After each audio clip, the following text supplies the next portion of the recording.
အမှန်တရားဆိုတာပါလေယခုလိုကာလမှာအမှန်တရားကဘာကြောင့်ဝေဝါးနေတာလဲလူတွေဟာတနေ့တနေ့အမှန်တရားကိုရှာနေကြပါတယ်ဒါပေမဲ့တကယ်တမ်းအမှန်တရားဆိုတာကိုကျွန်တော်တို့သိထားတာမှလားဒါမှမဟုတ်ကိုယုံကြည်နေတဲ့အရာတွေကိုပဲအမှန်လို့ထင်နေတာလားစသဖြင့်ဝေခွဲမရပဲစုပုံထင်မြင်ကြတာများပါလေမင်္ဂလာပါဒီနေ့ဗီဒီယိုလေးမှာတော့အမှန်တရားဆိုတာပါလေ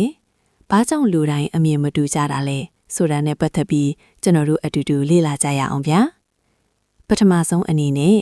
လူတွေဘာကြောင့်အမှန်တရားထင်မြင်မှုမတူညီကြတာလဲဆိုတာကိုအချက်၃ချက်နဲ့ခွဲခြမ်းကြည့်ရအောင်အတွေ့အကြုံဒါကအရေးကြီးတယ်ဗျာအတွေ့အကြုံဆိုတာကကိုယ်ဖြတ်တန်းခဲ့တဲ့ပတ်ဝန်းကျင်အချိန်တွေကိုလိုက်ပြီးကိုယ်တိုင်သိမြင်ခံစားမှုကြားနာမသားမှုစတဲ့အရာတွေအပေါ်မူတည်၍တက်ရောက်တဲ့အရာတွေကိုဆိုလိုတာပေါ့ဒီလိုတက်ရောက်မှုအရာတွေကြောင့်တယောက်နဲ့တယောက်ရဲ့အတွေ့အကြုံတွေလည်းမတူခွဲပြားမှုတွေထင်လာတာပဲဆိုတော့ဒီအတွေ့အကြုံခွဲပြားမှုဟာလည်းအမှန်တရားကိုအမြင်ပြောင်းစေနိုင်တဲ့အချက်တစ်ချက်လို့သတ်မှတ်ရမယ်ဒူယုံကြည်မှုဒီအချက်ကတာမန်ကြည့်ရင်တော့လက်တွေ့မကြဘူးထင်ရပေမဲ့ကိုဖြတ်တိုင်းကျတဲ့အချိန်တိုင်းရဲ့အပေါ်မှာလွှမ်းမိုးမှုကရှိနေပါတယ်မိသားစုပတ်ဝန်းကျင်လေးကနေပဲဒီယုံကြည်မှုကစတင်လာကြတယ်လို့ဆိုနိုင်တာပဲဒါပေမဲ့တခုရှိတာက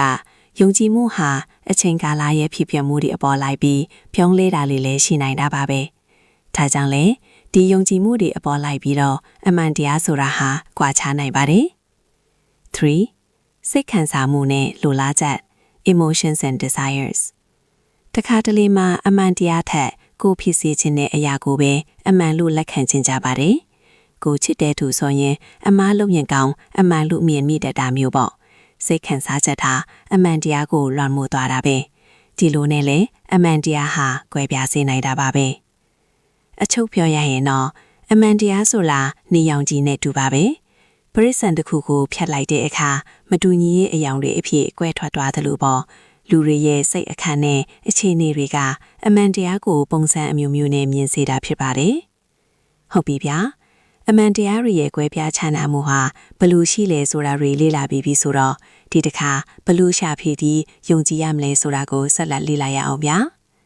တကယ်တော့အမှန်တရားအစစ်ကိုရှာဖွေမယ်ဆိုတာက 100% တော့မဖြစ်နိုင်ဘူးဗျာဆိုလိုတာကယခုလိုကာလမှာထင်မြင်မှုအချက်လက်တွေများနေတာဆိုတော့ထိုအထက်ကမှကိုလက်လွမ်းပြီးတဲ့အရာတွေကိုပဲစူးစီးပြီးလက်ခံသုံးသပ်ရတာကြောင့်ပါမိခွင်းတွေမေးပါမိခွင်းရှိမှအဖြေဖြစ်ပြီးထိုအဖြေကိုစူးစီးပြီးလိုချင်တဲ့အမှန်တရားကိုသုံးသပ်ရတာပါဒါကြောင့်ကုန်ကျန်းထစ်တဲ့မိခွင်းတွေကိုကိုယ်တိုင်ဝေဝါးနေတဲ့အခါမေးသင်ပါတယ်တစ်ဖက်သေးမယုံပါနဲ့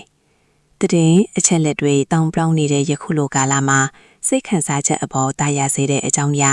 အရေးအတွက်များတဲ့အချက်လက်တွေကိုထိတွေ့ပြီးအမှန်တရားတွေကိုဖုံးသွားစေနိုင်တာကြောင့်စိတ်ခံစားမှုအရေးအတွက်တွေအနောက်မလိုက်ပဲအခြားတစ်ဖက်ကအကြောင်းအရာတွေကိုလည်းကိုယ်တိုင်သုံးသပ်ဖို့လိုပါတယ်စိတ်ရှင်းရှင်းနဲ့စဉ်းစားပါဒီအချက်ကတော့အရှိကပြောခဲ့တဲ့အကြောင်းအရာသုံးသပ်ရမှာတော့မုန်တီးမှုကြောက်ရွံ့မှုချစ်ခင်မှုတွေအပေါ်မှာမတည်ပဲကိုယ်အမြင်တိုင်းအရှိတိုင်းစဉ်းစားသုံးသပ်ဖို့ကလည်းလိုပါသေးတယ်